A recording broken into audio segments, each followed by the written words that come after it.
한 해를 마무리하는 다듬, 특별 새벽 기도의 시간입니다. 찬송, 성경 봉독, 말씀 선포, 기도 순서로 진행됩니다.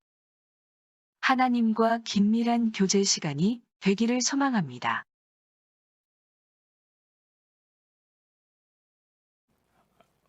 다듬과 여름 특별 새벽 기도회 우리 다듬 첫 번째 날 하나님 앞에 함께 찬양하며 나아가겠습니다.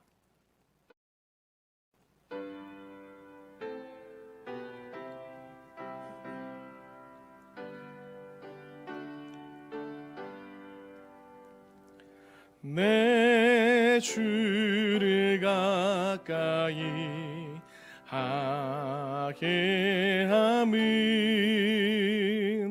십자가 짐 같은 고생이나 내 일생 소원은 늘 찬송하면서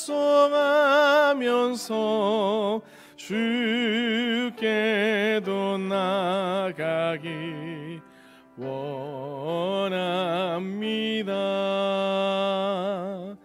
내 고생하는 것 옛 야곱이 돌베개 베고 잠 갔습니다. 꿈에도 소원이 늘 찬송하면서 주께도 나가기 원합니다. 천성에 가는 길 험하여도 생명길 되나니 은혜로다. 천사 날 부르니 늘 찬송하면서 주께도 나가기 원합니다. 야곱이 잠 깨어 일어난 후 돌단을 쌓은 것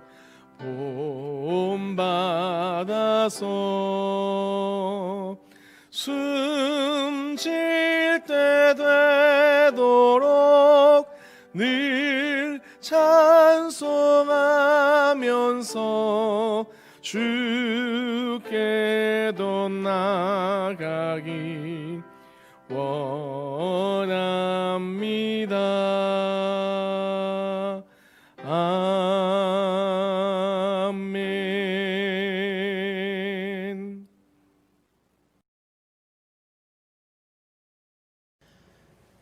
기도하겠습니다. 하나님 아버지, 은혜와 사랑을 진심으로 감사드립니다. 2020년도 하나님의 은혜 가운데 여기까지 이르게 하신 거 너무너무 감사하며 찬송과 영광을 올려드립니다. 하나님 아버지, 코로나19로 인하여서 온 세상이 근심과 걱정 가운데 빠져 있고 우리의 일상은 정지된 듯 아파하며 예배가 온전히 회복되지 못한 채 한 해의 마무리를 하는 시점에 있지만 하나님은 여전히 일하시며 가장 놀랍고 신비한 일들을 준비하며 진행하고 계신 것을 분명히 믿습니다. 이 사실을 알기에 또다시 기도의 자리에서 한 해를 마무리하고자 모여있는 사랑하는 성도들을 기억하여 주시고 그들의 기도를 들으실 뿐만 아니라 우리의 생각보다 기도보다 더 멋지고 아름답게 이루어가시는 하나님의 은총과 은혜가 이들의 모든 삶의 자리마다 넘쳐나게 하여 주시옵소서. 다듬과 여름 특별 새벽 기도회를 시작을 합니다. 첫째 날인데 성령께서 끝까지 함께 하여 주시고 매 순간이 하나님의 은혜를 경험하는 복된 자리가 되게 하옵소서. 감사드리며 예수님의 이름으로 기도하옵나이다. 아멘. 오늘 함께 나눌 하나님의 말씀은 사무엘상 21장 7절부터 22장 2절 말씀을 같이 보도록 하겠습니다. 사무엘상 21장 7절로 22장 2절 말씀까지를 제가 지금 여러분들에게 읽어드리겠습니다. 그날에 사울의 신하 한 사람이 여호와 앞에 머물러 있었는데 그는 도액이라 이름하는 에돔 사람이요 사울의 목자장이었더라. 다윗이 아비멜렉에게 이르되 여기 당신의 수중에 창이나 칼이 없나이까? 왕의 일이 급함으로 내가 내 칼과 무기를 가지지 못하였나이다 하니 제사장이 이르되 내가 엘라 골짜기에서 죽인 블레셋 사람 골리앗의 칼이 보자기에 쌓여 에봇 뒤에 있으니 내가 그것을 가지려거든 가지라. 여기는 그것밖에 다른 것이 없느니라 하는지라. 다윗이 이르되 그 같은 것이 또 없나니 내게 주소서 하더라. 그날에 다윗이 사울을 두려워하여 일어나 도망하여 가드왕 아기스에게로 가니 아기스의 신하들이 아기스에게 말하되 이는 그 땅의 왕 다윗이 아니니까? 무리가 춤추며 이 사람의 일을 노래하며 이르되 사울이 죽인 자는 천천히요 다윗은 만만이로다 하지 아니하였나이까 한지라. 다윗이 이 말을 그의 가슴에 두고 가드왕 아기스를 심히 두려워하여 그들 앞에서 그의 행동을 변하여 미친 채 하고 대문장에 그적거리며 침을 수염에 흘리매 아기스가 그의 신하에게 이르되 너희도 보거니와 이 사람이 미친 광이로다. 어찌하여 그를 내게로 데려왔느냐? 내게 미치광이가 부족하여서 너희가 이 죄를 데려다가 내 앞에서 미친 짓을 하게 하느냐? 이 자가 어찌 내 집에 들어오겠느냐 하니라. 그러므로 다윗이 그곳을 떠나 아둘람 굴로 도망하매 그의 형제와 아버지의 온 집이 듣고 그리로 내려가서 그에게 이르렀고 환난당한 모든 자와 빚진 모든 자의 마음이 원통한 자가 다 그에게로 모였고 그는 그들의 우두머리가 되었는데 그와 함께 한 자가 400명 가량이었더라. 아멘. 오늘부터 저희가 다듬과 여름이라는 특별 새벽 기도회를 진행하게 됩니다. 다듬과 여름, 좀 생소한 그런 어떤 명칭일 수도 있겠는데요. 한 해를 닫고 새로운 한 해를 연다 하는 뜻에서 붙여진 이름이고요. 한 해를 그리고 새로운 한 해를 기도로 닫고 기도로 열자 하는 취지에서 시작하는 특별한 기도회 시간입니다. 우리가 하나님의 거룩한 뜻을 깨닫고 한 해를 마무리할 뿐만 아니라 기도하는 가운데 성령이 주시는 지혜로 새로운 한 해를 계획하며 맞이할 수 있는 우리 모든 동천의 성도들 되시기를 주님의 이름으로 축복합니다. 당신들의 천국이라는 소설로 유명한 이청주는 깨어진 원형이라는 말을 사용했습니다. 개인적으로 소장하고 있는 유물 한 점을 소개하면서 한 말입니다. 죽은 사람의 무덤에 함께 넣어준 부작물인 토기는 본래부터 깨서 집어넣었다고 합니다. 깨어진 것이 곧 인간의 원래 모습이라는 고대인의 인식 때문입니다. 개인의 삶도 인류의 역사도 상처와 고통의 내력으로 이루어져 있는 것을 암시받는 부분입니다. 우리는 성경을 읽으면서 흔히 이런 오해를 할 때가 있습니다. 아브라함이라면, 다윗이라면, 모세라면, 이런 오해 말이지요. 그들은 뭔가 많이 달랐을 것이고 우리는 범접할 수 없는 그런 차원의 사람들이라고 생각을 하면서 아브라함, 모세, 다윗 이러한 이름만 들어도 기가 죽는 적이 많은 것이 우리의 모습이라는 것입니다. 그러나 성경은 말합니다. 의인은 없나니 하나도 없으며 모두가 하나님 앞에서는 깨어지기 쉬운 질그릇뿐인 인생이라고 성경은 분명하게 진단합니다. 오늘 본문에서 본 다윗은 이러한 면을 우리에게 생생하게 보여줍니다. 다윗의 연약함을 적나라하게 볼 수 있는 것이 오늘 본문입니다. 오늘 본문에서 다윗에 대해 기록하고 있는 단어 중 가장 빈번한 것은 두려워하였더라입니다. 본문에서 두려워하다라는 말이 2번 사용되고 있는데요. 10절에 보면 그날의 다윗이 사울을 두려워하여 라고 기록되어 있고요. 또한 12절에 가두왕 아기씨를 심히 두려워하여 라고 기록하고 있습니다. 본문의 다윗은 처음부터 끝까지 거짓말을 하고 있습니다. 그러면서 칼을 구합니다. 다윗이 거짓을 말하고 칼을 구한 것은 분명히 두려웠기 때문입니다. 그리고 칼을 갖고 다윗은 가두왕 아기스에게로 내려갑니다. 그런데 그곳에서도 다윗의 두려움은 계속됩니다. 사람들이 다윗을 알아보고 그에 대해서 말하면서 그가 마치 이 나라에 해를 입힐 사람인 것처럼 인식하여 말하고 있었기 때문입니다. 그러자 다윗에게는 또다시 두려움이 엄습했습니다.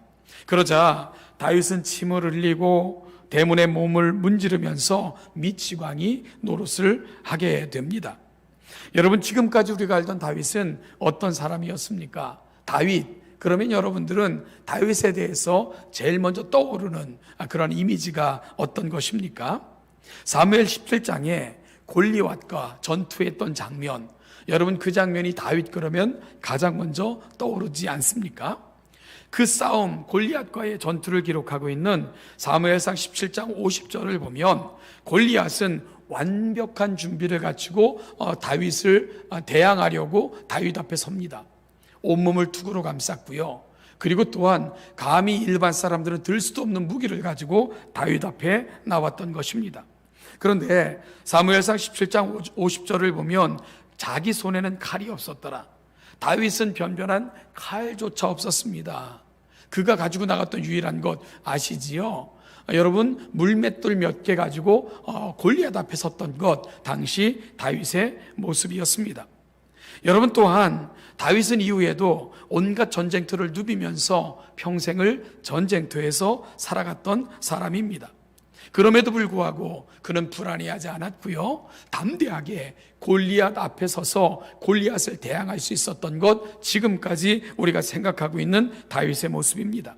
그런데 오늘 본문에서 보여지는 다윗은 우리가 알던 그와는 전혀 어울리지 않습니다. 그는 칼을 찾고 있고요. 미친 척하면서 이방인 앞에서 목숨을 구걸하는 다윗, 우리에게 익숙하지 않습니다. 여러분, 무엇이 문제일까요? 무엇이 이러한 심각한 차이를 만들고 있는 것일까? 우리는 성경에서 사용하는 용어들을 주의 깊게 살필 필요가 있습니다. 성경은 아주 큰 차이를 보여주고 있기 때문입니다. 우리가 다윗에 대해 기록하는 앞장까지의 그 묘사하는 부분을 주의 깊게 읽어보면 늘 여호와라는 단어가 등장하는 것을 보게 됩니다. 여호와는 다윗의 인생에 있어서 늘 중심어였습니다. 인생의 중심어, 다윗에게 있어서 인생의 중심어는 늘 여호와였습니다. 그는 늘 여호와께 묻고 구하고 의지하는 인생이었습니다. 그런데 우리가 사무엘상 21장으로 넘어가면 그의 말과 고백에서 여호와라는 말이 사라진 것을 보게 됩니다. 더 이상 하나님은 그의 인생의 중심에 계시지 않았습니다. 그는 핑계대기에 급급하고 칼을 구하기에 급급하며 도망 다니기에 급급합니다. 여러분, 이것이 차이입니다. 늘 여호와를 의지하며 여호와와 더불어 행동하던 그가 이제는 칼을 의지하고 여호와를 떠나 사람들의 손에서 목숨을 구제받기를 전전긍긍하는 모습, 그것이 바로 이 변한 다윗의 모습이었던 것입니다. 그리고 이것이 다윗의 인생에서 가장 심각한 영적 위기를 말해 주고 있는 부분입니다. 하나님을 의지하는 것과 하나님을 잊고 사는 것, 여러분, 아주 작아 보이고 사소해 보이지만 신앙인들에게 있어서는 가장 큰 위기가 임했다는 것을 보여주는 징조와도 같은 것입니다. 지금 이 나라는 사무엘상 21장에서 만나는 다윗과 같다는 생각을 해봅니다. 사람들은 근심하며 걱정하며 두려워합니다. 저마다 살 길을 말하고 자기 방법대로 해야 된다고 주장하는 것이 요즘 우리가 살아가는 세상의 모습입니다. 어찌 보면 세상은 지금 분주하게 살아남기 위해, 목숨을 부지하기 위해 칼을 찾고 있는 다윗의 모습과 전혀 다르지 않습니다. 사랑하는 성도 여러분, 우리는 후에 이 시련의 세월을 묵상하면서 다윗이 들려주는 그의 고백을 주목해서 들을 필요가 있습니다. 저는 오늘 말씀을 마무리하면서 시편 56편을 여러분들에게 읽어 드리도록 하겠습니다. 시편 56편에는 다윗의 시로 되어 있고요. 다윗이 가디에서 블레셋인에게 잡힌 때에 라는 부제가 붙어 있습니다. 이렇게 그의 시가 진행이 됩니다. 하나님이여, 내게 은혜를 베푸소서. 사람이 나를 삼키려고 종일 치며 압제하나이다. 내 원수가 종일 나를 삼키려 하며 나를 교만하게 치는 자들이 많사오니 내가 두려워하는 날에는 내가 주를 의지하리이다. 내가 하나님을 의지하고 그 말씀을 찬송하올지라. 내가 하나님을 의지하였은즉 두려워하지 아니하리니 혈육이 가진 사람이 내게 어찌하리이까. 그들이 종일 내 말을 곡해하며 나를 치는 그들의 모든 생각은 사기라. 그들이 내 생명을 엿보았던 것과 같이 또 모여 숨어 내 발자취를 지켜보나이다. 그들이 악을 행하고야 안전하오리까. 하나님이여, 분노하사 뭇 백성을 낮추소서. 나의 유리함을 주께서 계수하셨사오니 나의 눈물을 주의 병에 담으소서. 이것이 주의 택에 기록되지 아니하였나이까. 내가 아뢰는 날에 내 원수들이 물러가리니 이것으로 하나님이 내 편이심을 내가 아나이다. 내가 하나님을 의지하여 그의 말씀을 찬송하며 여호와를 의지하여 그의 말씀을 찬송하리이다. 내가 하나님을 의지하였은즉 두려워하지 아니하리니 사람들이 어찌 내게 어찌하리요. 하나님이여, 내가 주께 서원함이 있사온즉 내가 감사제로 주께 드리리니 주께서 내 생명을 사망에서 건지셨음이라. 주께서 나로 하나님 앞 생명의 빛에 다니게 하시려고 실족하지 아니하게 하지 아니하셨나이까. 여러분 말씀드린 것처럼 이 시는 다윗이 가디에서 블레셋인에게 잡혔을 때에 바로 그 경험을 묵상하며 지은 시입니다. 이 시는 두려움으로 시작하고 있습니다. 그런데 나중은 환희와 기쁨 그리고 감사의 찬양으로 끝나고 있습니다. 상황이 역전된 것입니다. 여러분, 그런데 이런 변화가 어찌 가능했다고요? 지금 상황 모든 것이 변했기에 그의 태도가 이렇게 바뀐 것 아닙니다. 근심과 걱정, 두려움이 찬송으로 바뀌는 자리, 바뀔 수 있었던 이유, 그 답이 이것입니다. 내가 하나님을 의지하였은즉, 다시 하나님을 바라보기 시작한 것입니다. 그러자 지금까지 여기까지 인도하신 그 하나님이 보이기 시작한 것입니다. 그러자 그의 근심과 두려움은 곧바로 찬송과 감사로 바뀌게 된 것이지요. 사랑하는 여러분, 다윗의 인생에 있어서 이 모든 고백이 바뀌게 된 그 시점이 언제라고요? 하나님을 바라보기 시작했을 때입니다. 세상을 바라보며 두려운 환경에 몸을 맡길 때는 칼을 구하며 미친 척할 수밖에 없었지만 하나님을 바라보기 시작하자 그의 소망이, 희망이, 감사와 감격이 그에게 다시 찾아왔던 것입니다. 그러자 다윗은 찬송하며 위대하신 하나님이 이루실 더 큰 것을 바라보는 그런 하나님의 사람으로 바뀔 수 있었던 것이지요. 사랑하는 동쪽교회 성도 여러분, 여러분들의 한 해가 어땠습니까? 숨가쁘게 근심과 걱정 가운데 살아오셨지요. 그래서 어찌 보면 칼을 구하듯 그리고 미친 척하면서도 살길 원했던 다윗의 모습이 우리의 첨예했던 한 해의 모습이었는지 모릅니다. 그러면 이제 오늘 이 아침 우리의 눈을 들어 하나님을 바라보시는 여러분들이 되시기를 바랍니다. 하나님은 지금도 일하시며 우리의 모든 것도 지나가게 하실 뿐만 아니라 더 큰 찬송과 감사의 이유로 분명히 바꾸어 내시고야 마실 것입니다. 이 한 해의 마지막 날들이 이 은혜로 채워지길 바라고요. 새로운 한 해는 더 큰 소망과 기쁨과 감사 가운데 맞이하는 우리 동천의 모든 성도들 되시기를 주님의 이름으로 간절히 축복합니다.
주